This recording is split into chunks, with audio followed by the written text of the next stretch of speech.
नमस्कार दोस्तों।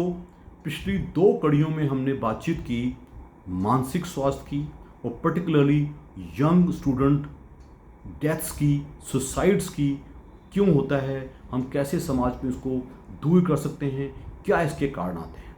आज मैं बिल्कुल स्पेसिफिक बात करूंगा कि कैसे हम दूसरे इंसान की मदद कर सकते हैं। कोई कोई कहेगा कि तुम मुझे को अकेला छोड़ दे। जो कोई ये कहते हैं ना मुझे अकेला छोड़ दो, वो अपने आप में इन ए वे डिप्रेस्ड है। उसको आप उसके दूसरे लोगों के थ्रू मदद करवाइएगा। काउंसलिंग तो है ही है, सबसे बड़ी मदद होती है कि जो कोई भी कॉलेज में कोई टीचर हो या कोई स्टूडेंट लीडर हो जो वॉलंटरी बेसिस पे एक रेगुलर काउंसलिंग सर्विस स्टार्ट करें, जिसमें हर स्टूडेंट को पूछा जाए कि आपको कोई डिफ़िकल्टीज़ तो नहीं है, कोई स्कॉलस्टिक डिफ़िकल्टी हैं, कोई फाइनेंशियल डिफ़िकल्टीज़ हैं, कोई रिलेशनल डिफ़िकल्टीज़ हैं।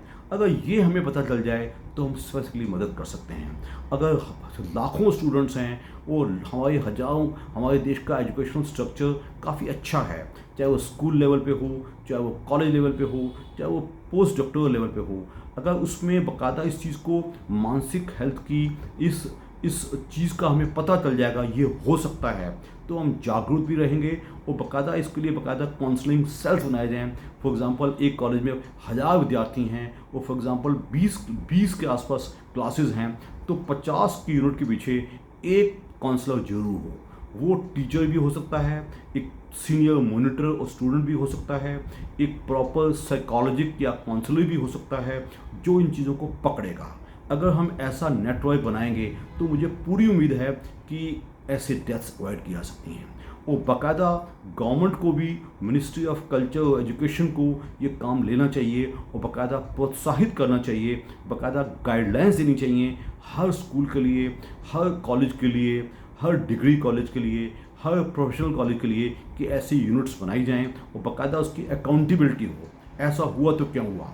प्लस हमें जो हाई रिस्क के जो स्टूडेंट्स हैं जो कॉम्पिटिटिव एग्ज़ाम्स में बैठते हैं, फॉर एग्ज़ाम्पल कोटा में ज़्यादा डेथ्स हो रही हैं, फॉर एग्ज़ाम्पल दिल्ली में ज़्यादा डेथ्स हो रही हैं, किसी भी प्रदेश की किसी कैपिटल में जहाँ कोई एजुकेशनल हब बने हुए हैं, वहाँ बाकायदा पता चल जाता है कि यहाँ तकलीफ़ आ रही है, तो वहाँ बाकायदा आइडेंटिफाई किए जाएँ एजुकेशनल काउंसलर्स, काउंसलिंग सेंटर्स बनाए जाएँ जहाँ किसी को कोई तकलीफ़ हो तो जाए। इसके साथ साथ हमने देखा है कि आजकल थोड़ी सी ड्रग्स बढ़ रही हैं। जो बच्चा होता है वो सोचता है कि मैं ड्रग्स ले लूँगा तो मेरी तकलीफ़ कम हो जाएगी। इस चीज़ को भी बाकायदा स्टडी किया जाए और एक प्रॉपर ऑर्गेनाइज्ड हेल्प की जाए।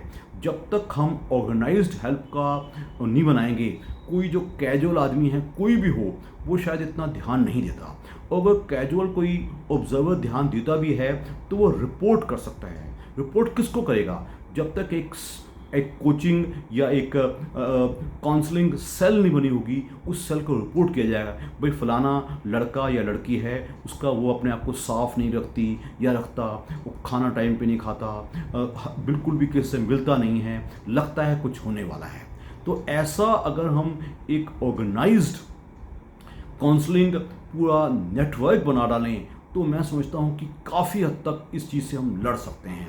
क्योंकि हमने देखा है कि फॉर एग्ज़ाम्पल ऐसे स्थान हैं जहाँ सुसाइड एक रेगुलर अफेयर बन गया है, इवेंट बन गया है। कोटा में तो हम देख के हैरान हैं कि वो एक एजुकेशनल हब भी बना है, और कई हमने देखा है दूसरे स्टेट कैपिटल्स में, पटना में, अहमदाबाद में, दिल्ली में बाकायदा एजुकेशनल हब्स हैं।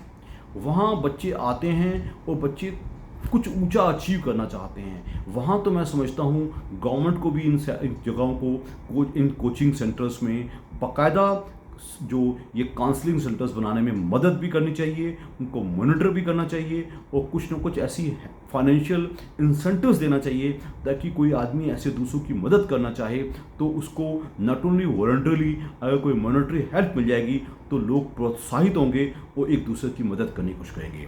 तो मैं उम्मीद करता हूँ कि बिना साइकियाट्रिस्ट के पास जाए हुए, जो लोग आसानी से साइकियाट्रिस्ट नहीं जाते, एक काउंसलिंग सर्विस अच्छी मिल जाए तो ये जो अनचाही यंग डेथ्स हैं जो परिवार को पूरा झंझोड़ के रख देती हैं, एक परिवार की उम्मीद है जो आने वाला फ्यूचर ब्रेड बटर पैदा करने वाला है, उसको हम बचा भी सकें और एक जो ज़िंदगी है जो यंग ज़िंदगी है, जो अभी उसका काफ़ी विकास होना है, उसको बंद होने से हम रोक सकें। तो ऐसी हमारी भावना भी होनी चाहिए, ऐसी हमारी कोशिश भी होनी चाहिए। हम सब मिल के करेंगे तो हम ज़रूर सफल होंगे।